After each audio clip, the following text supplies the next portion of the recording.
Anarchapulco, what's going on? So, first, let's just get all the formalities out of the way, I suppose.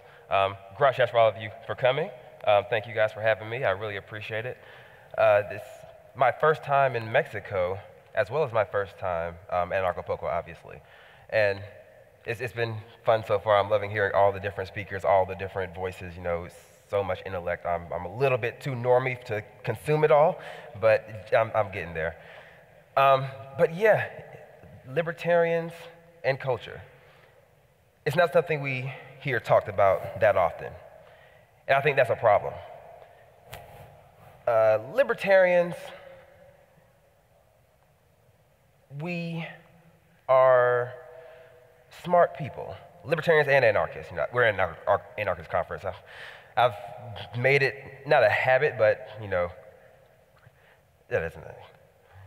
But yeah, libertarians don't really talk about culture that often. We focus on two avenues of reaching people, and that is politically or academics. We focus on making sure we have all the newsletters, all the philosophical interpretations of late Rothbard or early Mises or Hayek or any of the other great libertarian minds. And we completely forget about the importance that culture has in bringing people, in terms of actually getting ideas to people. So let me see, what was I saying? I'm sorry, guys. Let me just get it out of the way first. I was lucky enough to get here, and Jeff Berwick, who brought me here, was also kind enough, to give me a fun night in Acapulco without letting me know that I actually speak today. So if I'm low energy, I apologize. Also, I didn't even see the newsletter that they put out where they said, that guy T replaces Milo Yiannopoulos. I am nowhere near as charming as Milo. But hopefully, I can suffice. And I know he is also going through some tough times with some stuff Milo's doing, yet the media is going after him pretty hard. And just wanted to say, Milo, love you, man. And I hope to see you again in Acapulco one day. So for me, yeah, just give Milo some love. So what I do, I started engaging in the liberty space about 3.5 years ago. And at first, it was just a personal thing. It was just a personal venture. I didn't really have any desire to change minds. I was just entering in, trying to develop my own ideas. And my platform that I use to voice these ideas is YouTube. And there's a thing that, in regards to building a platform of getting your ideas out, whether it's YouTube or whether it's just you personally, you have to develop a personal brand. And that's something else libertarians don't do. Libertarians don't do a lot of stuff. We're pretty bad at quite a bit, unfortunately.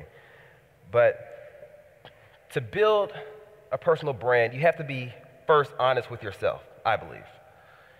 You have to not fear the fact that other people will disagree with you. You have to be comfortable in your own identity. I can't tell you how many friends on my Facebook friends list have, I've never seen their face. They just have a picture of Rothbard or Mises or something like that, or just the ANCAP flag on a profile picture. If you are one of those guys, if anyone in this room has, an anarchy symbol or who doesn't show yourself on social media or doesn't attach your own personal, identity to your philosophy, either delete your account or change it. Be comfortable in the ideas that you espouse. It does no good for people to just think, libertarianism is only Rothbard. It does no good for that because, you guys, you're not Rothbard. You're not Mises. You're individuals. What's your name, buddy? Lars? Lars. Okay, this guy's Lars. He's not Rothbard. So, so it's important to, actually understand that. And in addition to that, if you are actually planning on getting in the space of actually promoting liberty, not just your own personal philosophy, actually trying to bring others to the movement, there's a lot of different tactics that I think libertarians should be exploiting right now that can help us in developing that, in actually achieving a broader libertarian movement. And a lot of people say, libertarianism, we want to make it a big tent. I agree, libertarianism should be a big tent. I want the whole world to be libertarian in ANCAP. But the tactics that people are using right now aren't really effective. So for me, I'm just now about to crack 100,000 subscribers on my YouTube channel. And thank you. Yeah. That guy T, by the way, if anybody wants to subscribe and help me get over that goal. And it was a long time coming. It was a journey. But I learned so much over the course of that. And I developed, so much confidence in my own ideas. And it was a humbling experience for me to actually realize, the value, like to actually find, appreciation for the value of ideas. And you see a lot of people, you may have been familiar with this term, the marketplace of ideas.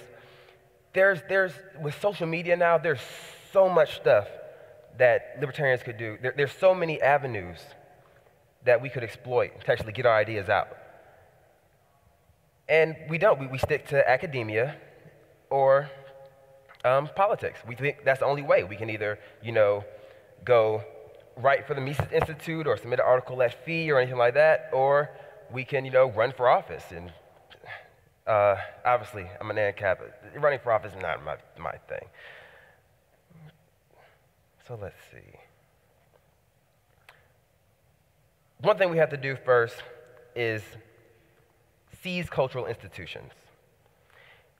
Libertarians have, at least from, granted, I'm still learning, but I don't think we've ever had a time where we have held control over any cultural institution or any cultural influencing institution.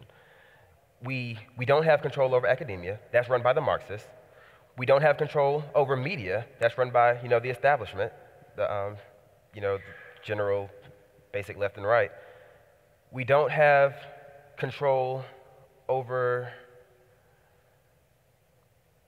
I can't think of one that we have control over, but we should. And I don't know if we can actually take academia. I think academia might have to collapse, but we have, if we can't take a means of cultural influence, like institution, major outlet, we have to create one. And that's what I did with my YouTube channel. I just went full force and I said, I don't see the ideas going out. I don't see them on cable network, on cable news, definitely. I only see them in these little pockets, but I don't see them in a broader sense, in everyday life, in culture. You see not every, but you see a lot of other political philosophies and political ideas in culture because, we're humans. We're a political, politics is ingrained in our species. It's just how we, find resolutions to conflicts. It's how we organize, In politics, I'm not referring to the state in that sense, but just in terms of, just our own organization of our own human experience. It's what we do.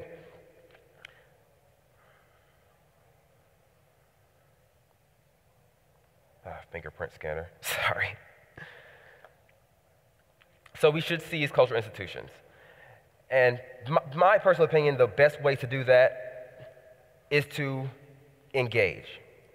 Not isolate ourselves, not make our ideas, niche, but to actually expand them beyond what we're accustomed to, beyond our own little circles. I don't know how many of you guys are really active on social media, but ANCAPs are making waves. We are doing some good stuff. I'm seeing so many people like actually just acknowledge the existence of ANCAPs and libertarians. And it's amazing because granted, all of them, they're not converting, but just the fact that in the last, 4 or 5 years, most people engaged in politics on social media, now they know what anarcho-capitalism is. They may have a skewed understanding, obviously, but at least they know. It's better for them, in my opinion, to know who we are and disagree with us rather than not know who we are at all.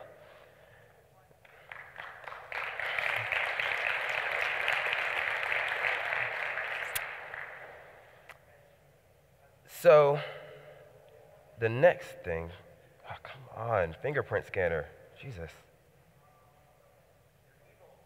Yes, technology is terrible.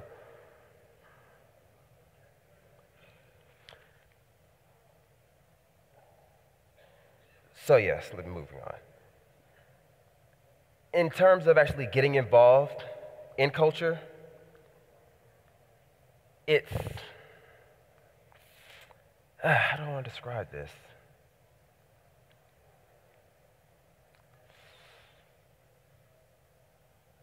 It's hard.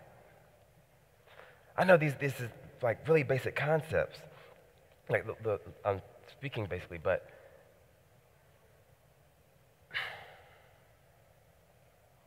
not sure.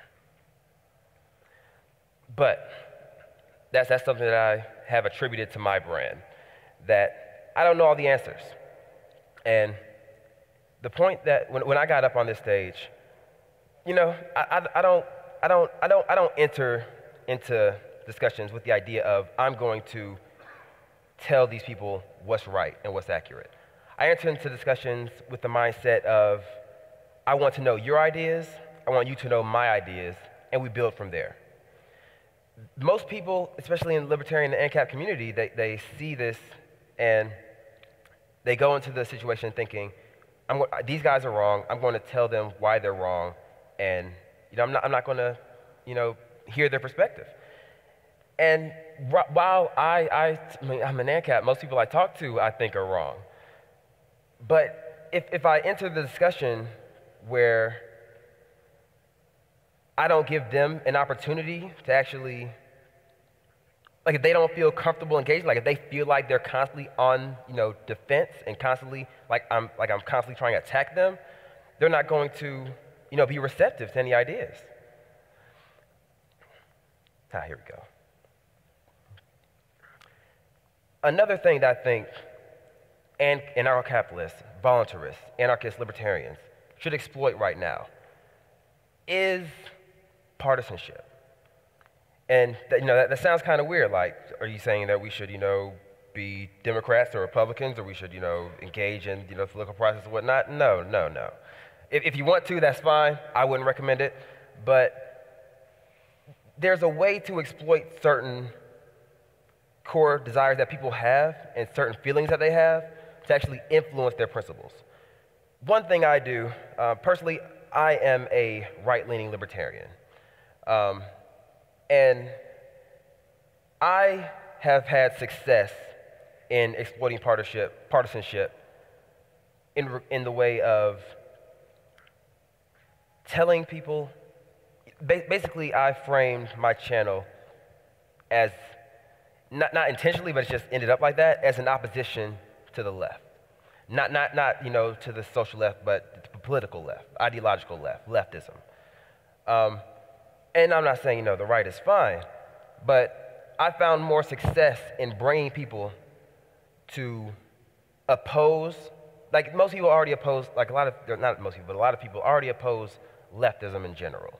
There's a lot of conservatives, there's a lot of people on the right who oppose leftism.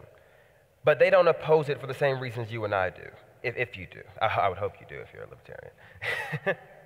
But they don't oppose it for the same reasons you and I. They oppose it because they see the results of leftism, the consequences of what is done, and they say that doesn't work. It's a bad, like it's doing a bad job in regards to minimum wage laws, infringes on the Second Amendment, infringements on overall freedom in general, destroying academia, constantly pushing Marxism.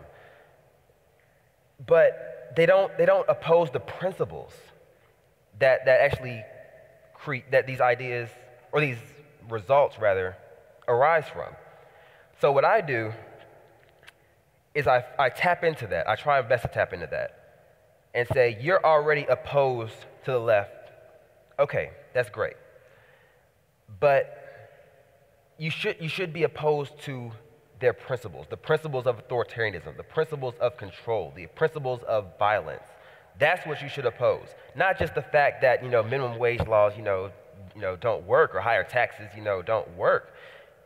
I mean, granted they don't, but I try to tell them that you should find a deeper, you should search for a deeper reason of why these ideas, or why these results are, catastrophic, and actually crack down on, figuring out why, like what principles influence those ideas.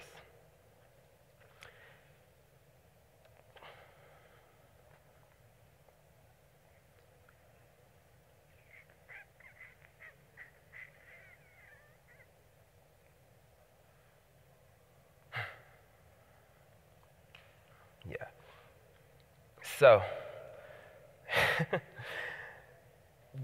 on my YouTube channel, I do a lot of jump cuts because I'm still working on my speaking. Obviously, you guys see that. But I find myself, thanks, yeah. I find myself, rambling on often. I have ideas, and that's why I'm usually better in like back and forth discussions. And in a second, I want to open up, the thing for Q&A, because I find value in discussion. That's probably the most value I find intellectually, is in discussion, not in just consuming information, not in just reading literature, not in just hearing, all the celebritarian big shots, tell me what to think, or just criticizing anyone else, or just listening to people who I disagree with and saying, I don't like that to myself. I like actually engaging. I like seeing what people think, and I extract value out of that. So I use Twitter as my primary social media platform, and constantly, it's such a high engagement tool. It's run by Jack Dorsey, crap communist, but the sphere, I don't want to say the culture of Twitter, but the, I guess, population of Twitter, it's so diverse. It's almost like you're connecting, you are literally connecting, to the world, to people who have, like everywhere.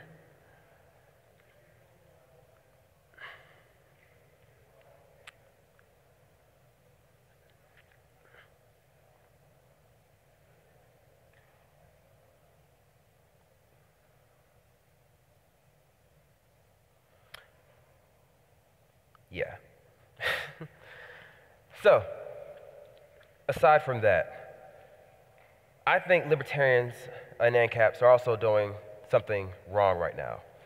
And that is, granted I'm biased, I'm right libertarian, but I see the rise of left libertarianism as not being a good thing. And it's not just because, I personally disagree with some of the stances. I think it's an ineffective tactic of promoting liberty. Right now, there is a cultural shift happening to where people people are getting very, very blunt in their delivery of ideas. It's no more trying to be PC. It's no more trying to, be, I guess, love, like trying to, make the most people like you or adore you, or trying to, tiptoe around certain controversial topics. People say what they think now, and social media has made that possible. And right now, there's a lot of libertarians who are using the tactics of trying to silence discussion rather than embrace it wholeheartedly. Now, embracing discussion is a scary thing sometimes. People, they see people coming in, they're like, if I just embrace discussion, in general, I'm going to get some crazy stuff. I'm going to get, some ideas that I'm not comfortable with. I swear it seems like everywhere I go, whether it's online or even here, I find myself talking to a Nazi. They're just around. I just see them. And most people, I won't dox them. They're covert. They're under the radar. But yeah, most people would say, I'm not going to talk to that guy. I'm not going to discuss the ideas with that guy. I think he's gross. I think what he's saying is, disgusting and, vile, and they just, walk away. At that point, if you walk away from discussion, not all the time, but most times if you walk away from discussion, you're conceding defeat. In the eyes of most people, generally, if you don't engage, you lose. If you don't, make your ideas, if you don't show up to the fight, you lose. And a lot of people in the libertarian community right now are running away from the fight. They're saying, we're going to, try and shift our message and our strategy to a more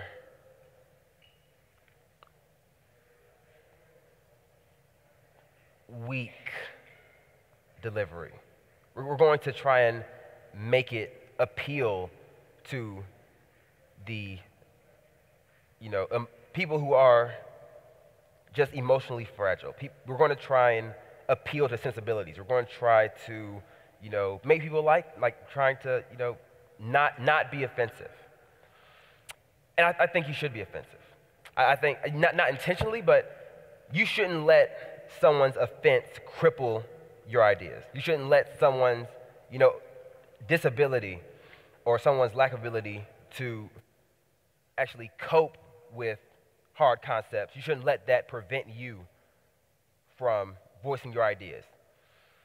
And right now, there's this growing culture of offense in America, in the West in general.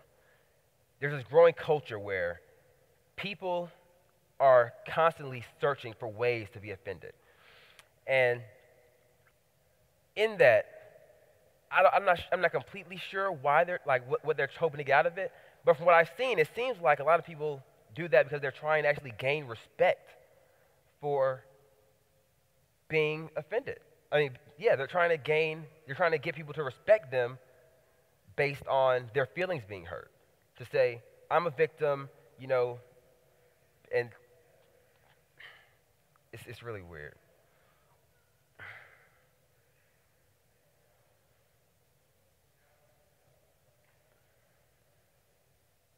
But yeah. So listen, I have given probably the worst Anarchapulco presentation. But I guess I might be the first guy to actually do something different. I'm not going to make this a presentation anymore. I'm going to make this a discussion. I want to talk to you guys. I want to know what you think. And I want to have a conversation with you. Obviously, I can't talk to everybody, solo. This is like a bit easier. It's actually quite a treat for me.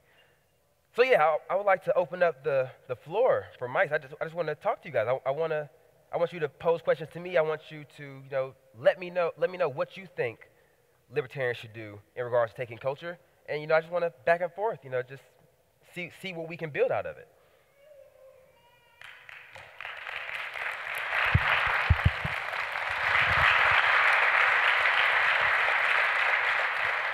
Hey, but T, look, you say we should engage people and shouldn't be offended. But I look at your account and I look at what you deal with every single day, and I don't understand how it is that you're able to maintain your sense of humor and your composure in light of the ghastly things that that people post against you. I mean, it's not as if people want to have an intellectual debate with you, T. People are saying outrageous, horrible things designed to trigger you, and yet, for whatever reason, you don't block them. I mean, you have to kind of explain to me and to us how you got such, I don't know what else to call it, but extremely thick skin. I don't know what to say. How do you handle this? Truly, I need to know.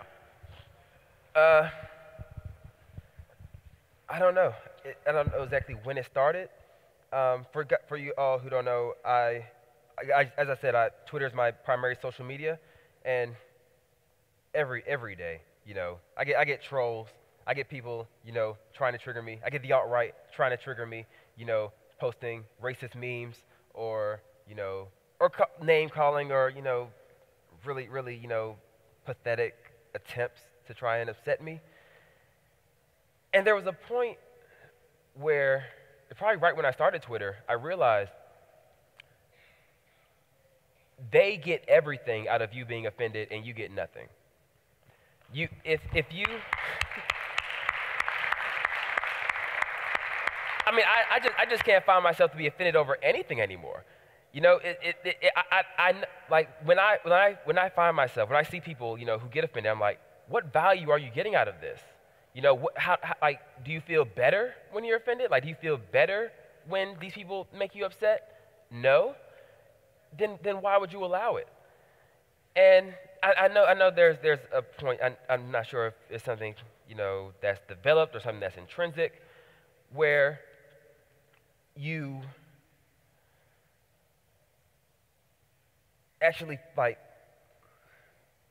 lose that ability to be offended. Like, you lose that. I don't want to say weakness, because I know people who are really emotional and they're not necessarily weak. Yeah, you lose that sensitivity. For me, I'm not really sensitive to anything.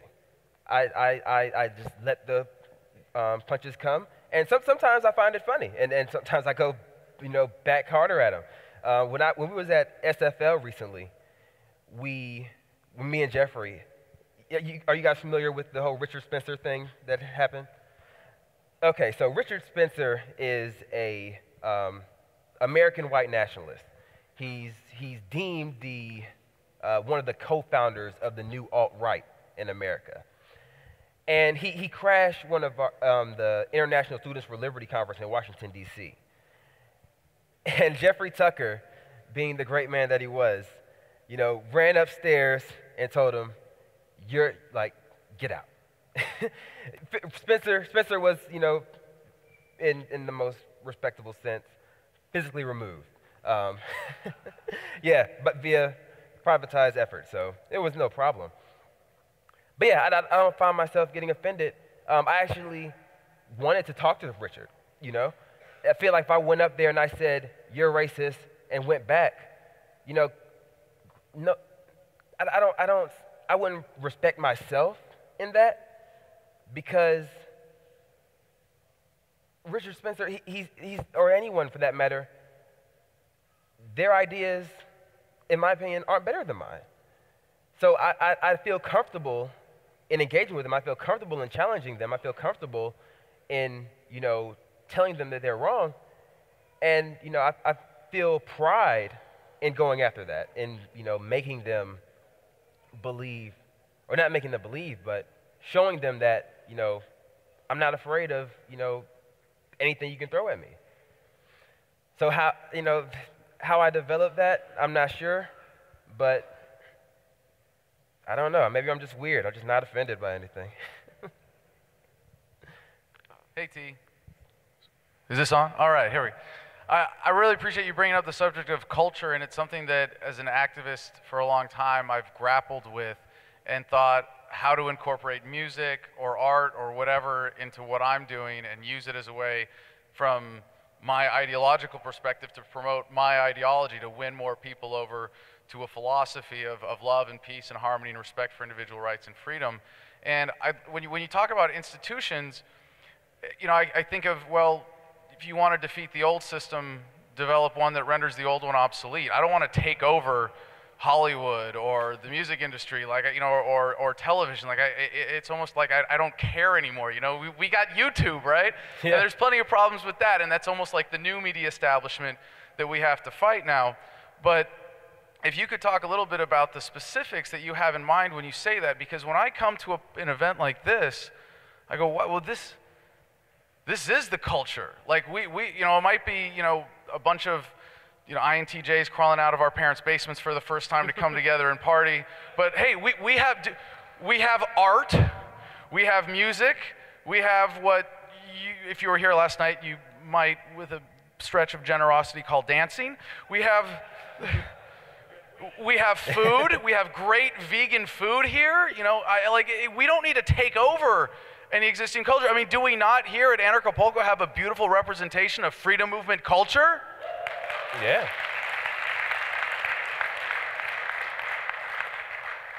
So I'm famous for not knowing how to dance. So I don't feel like I have any particular thing to contribute to this in myself, but I see it's almost like, no, I want to build this culture, not take over anything else. So if you could share your thoughts on that, or what specifics you have in mind when you talk about taking over cultural institutions, I would appreciate it. Thank you. Yeah, no problem. I agree. Certain industries are dying out. We don't want to. We don't want libertarians to just take over CNN or Fox News. That'd be quite stupid. But our presence has to be there. Our presence has to be in these places. And a lot of granted, I love Anarchapulco. It's a great event, but it's a libertarian event. This is where people who are already part of our culture come to congregate. But once we leave this conference, once we disperse and go back out, we have to make sure that we're not absent in culture. You don't have to overtake old institutions, but you just have to make sure that you're there. You have to make sure that you're viewed, you make sure that people see you. So would you say that continue to build this up until it's equal and parallel next to existing cultural institutions? Yeah, that would be great. Definitely continue to build. That's one thing I value, pretty heavily. Build and create rather than simply, criticize and say what exists is bad. Yeah, that's fine, but just start something though. Like find a solution to the problem that you see. And Acapulco is a great example of that. And I would hope that those things will continue. But in addition to that, I think we also do need to be present in existing cultural institutions. I'm not saying, just go in and, for the sake of it, but make sure that people know who you are. Make sure that if there is an institution or a cultural venue where, they're just, normal, average status, make sure that you add your voice to the conversation that they're having. Make sure you, I guess in a way, infiltrate their circles without, compromising on your own principles or ideas. Hey, just wanted to get a quick thought about the future of YouTube, and because I've noticed even amongst the biggest YouTube stars outside of these circles, it's become a cesspool, an echo chamber, circle jerk, gossip, gossip station. So do you think YouTube will continue to be a valuable platform for any kind of community building or projection of ideology, or do you think things need to be moved or spread out to other platforms? 3 minutes. I think YouTube is a valuable platform. I think it's going to continue to be valuable. I know what you're talking about in regards to how it's becoming a circle jerk, and I try my best to criticize that and tell people to stop, get outside your comfort zone and add something new to the discussion. Don't just say what everybody else already agrees with. But yeah, I do think YouTube will continue to be valuable. It's growing, especially a lot of different places are finding ways to exploit that. In Brazil and South America and Latin America, there's a lot of libertarians who are finding ways to exploit YouTube and actually use that, and they're getting tons of traffic, like millions of views. I thought Stefan Molyneux was the biggest anarchist figure YouTuber out there until I saw some guy in Brazil who has almost I think he's actually above 1 million subscribers. So yeah, YouTube will continue to be valuable. Social media is an ever-evolving process, so I don't know how long it'll exist. I'm not sure what's the next phase, but right now I think there is still value to be had in YouTube, and I would say it would continue.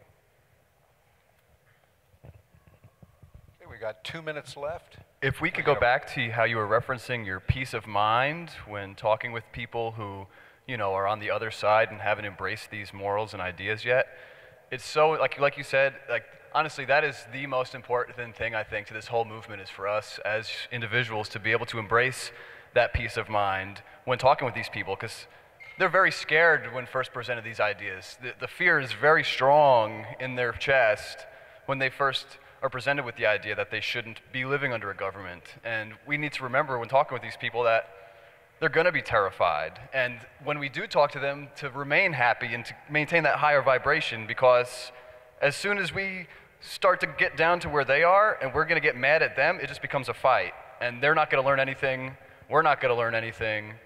And that's probably the most important thing we can learn from all this, is to be able to not only empathize with people, but to maintain our positive energy when talking with them and not get brought down to their level. 1 minute. Yeah, I would agree. 1 minute to wrap it up, T. 1 minute to wrap it up. Okay, so yeah, let's finish off with one more. Hold it, we're going to need the mic. We're going to bring the mic. Otherwise, we need the mic so they hear it on the recording. Yeah, I just wanted to make a quick comment with regards to culture, because I think our movement is not that old and has been very small for very long, and maybe we need to develop our culture. So we need meetings like this, and we need to grow in order to develop a culture for us to have a cultural influence. Yeah, libertarians do need to create a culture, because I mean, we have one, but it's not really there. So yeah, I would say libertarians I would agree. We do need to continue to actually create our own culture. Well, develop it. Yeah, develop. All right, ladies and gentlemen, that guy T.